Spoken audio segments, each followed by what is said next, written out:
Realmente es un tema muy interesante, es un tema que tiene muchas cosas nuevas realmente y pareciera ser que ahorita hablamos de la tecnología y que si tienes el servicio y si tienes el spyglass y si tienes esto y lo otro, pero a veces hay unas cosas que se puede hacer sencillo cuando tienes unas bases de trabajos que ahorita quiero presentarles. Básicamente quiero enfocarme en esto, es el diagnóstico de lo que puedes tratar por endoscopía, de lo que no puedes tratar por endoscopía y de cuáles son los datos actuales de lo que podemos hacer para mejorar la calidad de vida y la morbimortalidad de estos pacientes que están gravemente enfermos.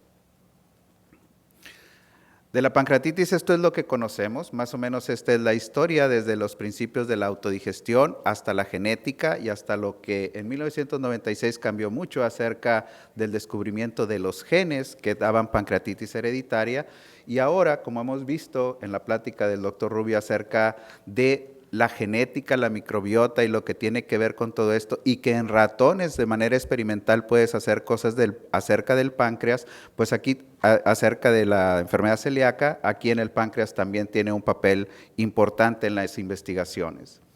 ¿Qué es lo que sucede en la pancreatitis en México? Pues nuestra experiencia es que como todos dicen sí, son biliares, son mujeres, muchos de ellos tienen un índice de masa corporal elevado y esta es parte de nuestra experiencia que hemos ido recolectando en nuestro hospital, donde pueden ver estos datos que les menciono.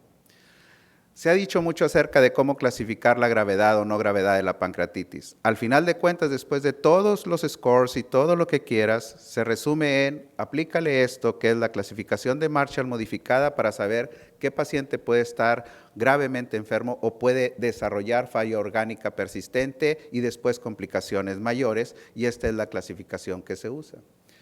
Acerca de la terminología, debemos de definir realmente qué es lo que debemos de hablar cuando hablamos de pancreatitis y las lesiones que dejan en esto. Entonces, si vamos a hablar de eso, debemos de saber cómo decir una pancreatitis intersticial, necrotizante, las colecciones, que en los criterios de Atlanta se definió mejor en los criterios revisados, y estos términos de colección necrótica aguda y después de wall of necrosis, que viene siendo una necrosis amurallada, pero que no tiene una buena clasificación, y saber el concepto de lo siguiente, que el grado y la extensión de la necrosis puede no tener una correlación clínica específica con la gravedad del paciente que puedes estar viendo en ese momento.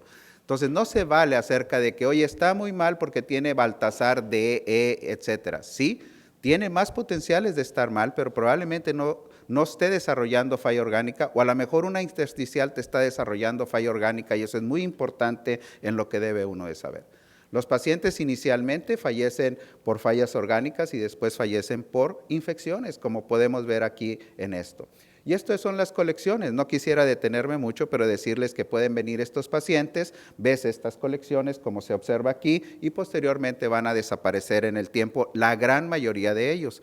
Cuando esta colección persiste es cuando hablamos de que existe un pseudoquiste y es que se empieza a formar generalmente a las 4 semanas donde existe una pared inflamatoria. Muchos de estos pseudoquistes no son realmente colecciones puras, sino han tenido un poco de necrosis, y aquí hay una divergencia acerca de la clasificación, pero básicamente es esta colección. Hay colección necrótica aguda, cuando se empieza hay necrosis, ya sea pancreática o peripancreática, como se ve aquí, después se va a organizar y le llaman esta wall of necrosis o necrosis amurallada, que es lo que los cirujanos decían que sacaban aquí como un molde de necrosis, etcétera, y vuelves a decir este tiempo de las 4 semanas, como decíamos ahorita.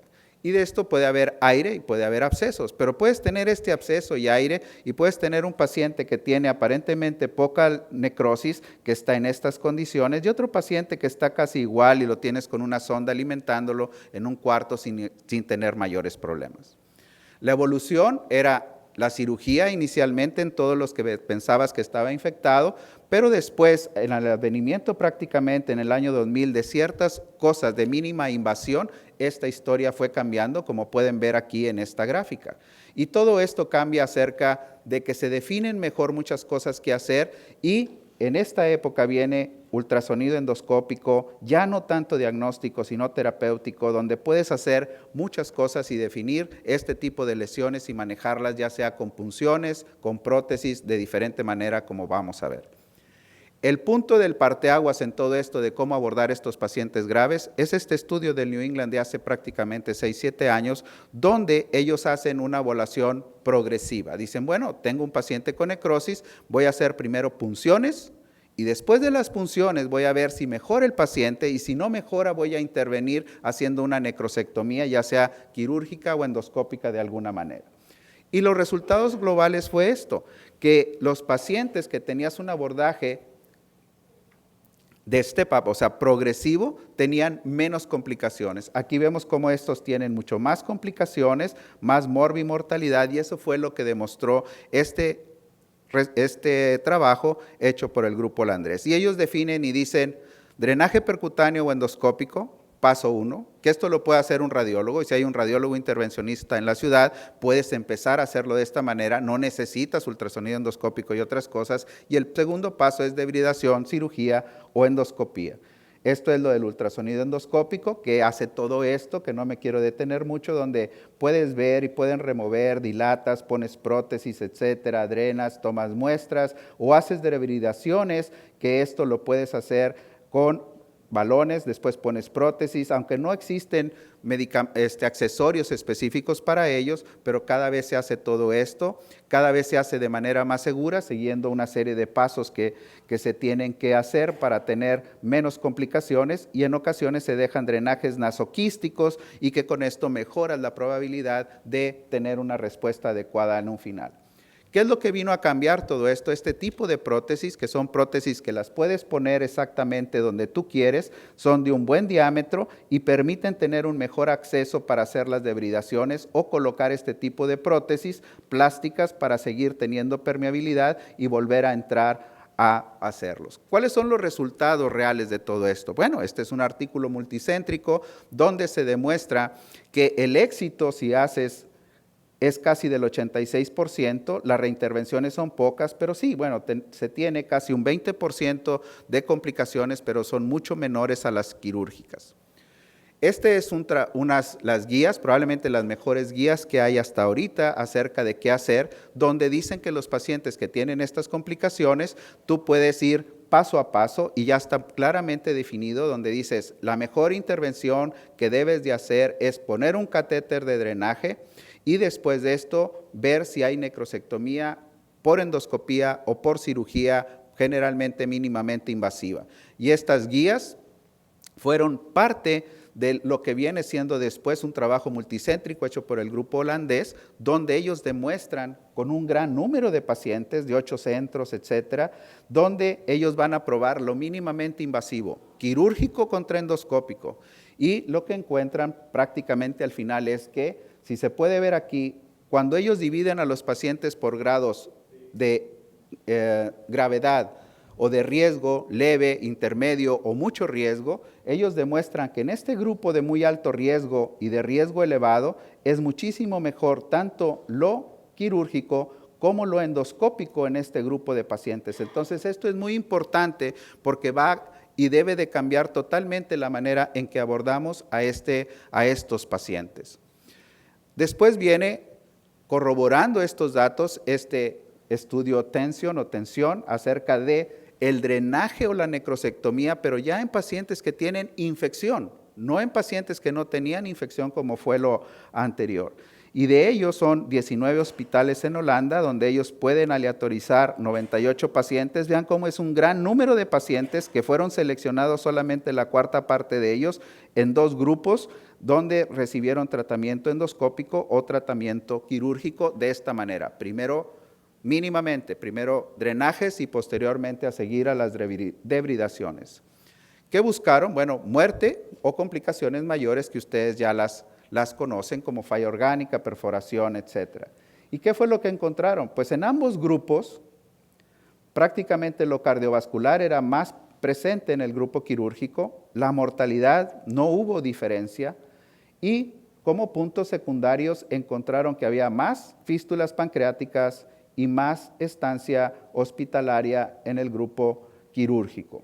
Pero la conclusión es que los pacientes con necrosis pancreática infectada, un abordaje progresivo o step-up, endoscópico no redujo las complicaciones mayores ni la muerte comparado con el quirúrgico, pero redujo el número de fístulas, la estancia hospitalaria y los costos. Al ser no inferior, se prefiere un tratamiento inicial endoscópico en este grupo de pacientes. ¿Qué sucede con la situación de pancreatitis crónica? Este evento es fibrosis, inflamación crónica, fibrosis, etcétera, por diferentes etiologías y lleva a que algunos de estos pacientes van a necesitar un tratamiento endoscópico, tanto para remover estas piedras que cuando son de este tamaño van a necesitar procedimientos quirúrgicos, y el ultrasonido endoscópico juega un papel muy importante para definir las características de esta patología y poder planear el tratamiento. ¿Qué se hace en esto? Si tiene litiasis del conducto pancreático, esto es un gran problema. La ventaja es que vemos muy poquitos. En México, o al menos en Monterrey, tenemos poca experiencia porque vemos muy pocos pacientes de estos. Nutrición tiene creo que cerca de 120 o 150 pacientes en control con pancreatitis crónica, pero probablemente no todos son con piedras dentro del conducto de esta manera. Pero tienes que tener una serie de armamentos para ver y tienes que definir muy bien qué paciente, igual, caracterizar al paciente que lo vas a mandar a algún tipo de estos tratamientos. ¿Cuáles son los factores que influyen? Ya se conoce que aquellos pacientes que tienen estenosis, que tienen larga evolución de la enfermedad, que usan narcóticos, que tienen múltiples cálculos, estos pacientes son más difíciles de tratar y su respuesta al tratamiento va a ser menor. Obviamente, la situación técnica tiene que ver muchísimo en cómo va a ser el éxito. Este trabajo del grupo de Pittsburgh, donde ellos demuestran que los pacientes que tenían dolor y narcóticos les iba peor que los pacientes, o no tenían buena respuesta que aquellos pacientes que no tenían esas características. En la India existe el grupo del Dr. Reddy, que él es uno de los que más tratamientos ha hecho de pancreatitis crónica. Como pueden ver aquí, un número impresionante de pacientes donde él hace litotripsia más endoterapia, y prácticamente el concepto es que casi el 80% de esos pacientes pueden tener mejoría. Entonces, pareciera ser que el concepto ahorita que estoy diciendo es que, oye, el paciente con pancreatitis crónica, todos esos pacientes los debes de llevar un tratamiento con litotripsia, etcétera, porque van a mejorar. Pero ahorita vamos a ver cuáles sí y cuáles no. Entonces, este es un grupo internacional donde vemos cómo sí hay un alivio del dolor, 50-80% de los pacientes que pueden recibir este tipo de tratamiento.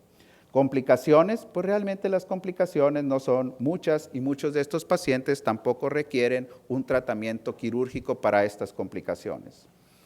¿Qué pasa a largo plazo? Pues a largo plazo sí. O sea, aquellos pacientes que reciben tratamiento en una evolución casi de 4 años tienen mejor su calidad en dolor y calidad de vida, y también la presencia o no de diabetes, aunque los requerimientos de sus enzimas pancreáticas no cambian. Pero pareciera ser que son 4 años poco, entonces tú quieres ver qué pasa a mayor tiempo con estos pacientes, y en este otro artículo donde se ve es que sí, a final de cuentas en 11 años, aquellos pacientes que fueron candidatos a recibir tratamiento tuvieron una mejor calidad de vida o mejor vida en un lapso casi de una década. Y lo que buscas en esto es lesiones aquí que está calcificado, le das litotripsia y como puedes ver, como se puede ver aquí, ya mejora espectacularmente todo. Probablemente sean, obviamente, casos muy seleccionados. Y parte de la respuesta de lo que les quería decir es en esta gráfica. Dices, tienes que tener conductos dilatados. Conductos no dilatados, complicaciones o quistes, son pacientes que van a tener una mala respuesta a lo que tú hagas de tratamiento, y son pacientes que van a requerir tratamiento médico. Estos pacientes, si están dilatados, si tienen pocas piedras, que no tengan estenosis, y obviamente que no tengan múltiples piedras, porque estos son los que más van a fallar. Y al final de cuentas, como muchas cosas, y decía el doctor Samarripa, requieres un equipo de trabajo donde puedas tomar mejor las decisiones de todos estos pacientes.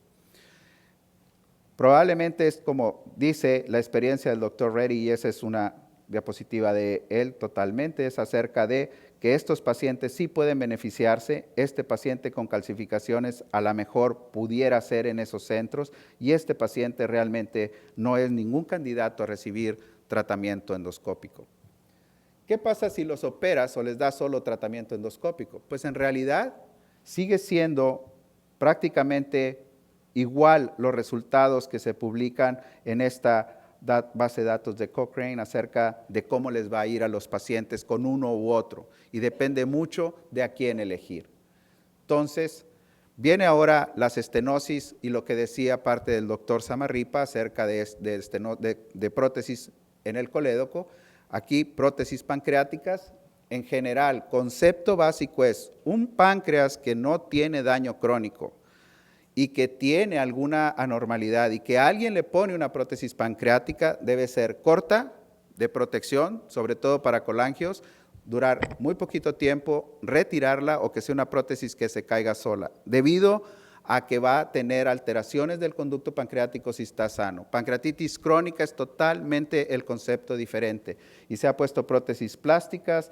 Esta es la evolución de las plásticas que han ido evolucionando hasta tener totalmente cubiertas en toda la evolución para manejar estas estenosis con resultados que parecen ser bastante buenos en estas prótesis y tratando de comparar unas prótesis con las otras. Este estudio recientemente publicado en la semana pasada en los Estados Unidos, donde es un estudio multicéntrico, la mayoría de los pacientes son alcohólicos, les ponían prótesis autoexpandibles totalmente cubiertas contra prótesis de plástico y en la conclusión del trabajo es que estas prótesis totalmente cubiertas son efectivas, seguras en resolver las estenosis benignas del conducto pancreático en pancreatitis crónica, que la prótesis autoexpandible tiene una mejor resolución, menos sesiones de endoscopía y que tiene un perfil de seguridad equivalente a los stents plásticos. Este es un flujograma para decir, bueno, ¿qué es lo que debes de hacer? Pues en todos lados hay guías y hay maneras de hacerlo, pero lo más importante que uno quiere decir es el diagnóstico. O sea, estos pacientes requieren un diagnóstico y entonces una vez que ya tienes el diagnóstico y vas a decidir, oye, cirugía o endoscopía, dices, pero bueno, debes de tener un equipo que trabaje en decidir a estos pacientes y en un momento dado no debemos de olvidar al radiólogo. Y lo que les decía es que hablamos mucho de la tecnología, pero si vemos esta información y tienes un paciente con una necrosis pancreática, está en cuidados intensivos, tiene falla orgánica, crees que está infectado, ya le diste antibióticos y entonces alguien piensa y dice, no, lo vamos a operar y todo, háblale al radiólogo, ponle prótesis y esto es muy importante porque hay un artículo recientemente publicado acerca de que si tú le pones prótesis de diámetro progresivamente mayor a estos pacientes, puedes resolverle hasta la mitad de ellos sin necesidad de ninguna otra intervención quirúrgica. Y esos conceptos son muy buenos que se tenga porque quieres siempre saber lo más sencillo, probablemente sea lo mejor en estos pacientes gravemente enfermos siempre y cuando estemos todos de acuerdo. Entonces el mensaje es que todo el equipo con el que se trabaja debe de hablar el mismo lenguaje. Ya no se vale hablar de puro pseudoquiste. Todo es pseudoquiste y ves algo, es que tiene un pseudoquiste. No, hay colecciones líquidas, necrosis, etcétera, y ese es el concepto que se debe de transmitir para que todo el mundo sepa lo que está tratando en estos pacientes. Y lo otro es la planeación. Y la planeación de todo esto tiene que ver mucho con el tiempo. Si uno sabe la historia natural de la enfermedad, vas a poder intervenir probablemente en el mejor tiempo posible para evitar complicaciones y tener daños mayores. Y eso tiene mucho que ver. Ok, nosotros tenemos la fortuna, y yo doy gracias siempre a mi universidad, por estar en un centro donde puedes generar algo de experiencia en estos tratamientos. Pero tú puedes hacerlo con la gente que trabaja a tu alrededor si todos hablan igual, y eso es muy importante. Y tener un equipo multidisciplinario como en el dominó, el que tiene un compañero tiene una fortuna. Entonces aquí, en este equipo multidisciplinario, ponemos esta radiografía y dices, ¿qué ves? ¿Figuras? ¿Ancianos? ¿O qué vemos?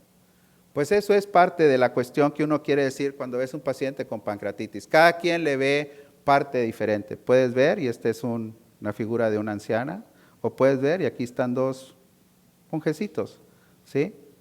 Entonces, decidir Con el equipo es lo mejor y yo lo que quiero decirles es muchas gracias por la plática.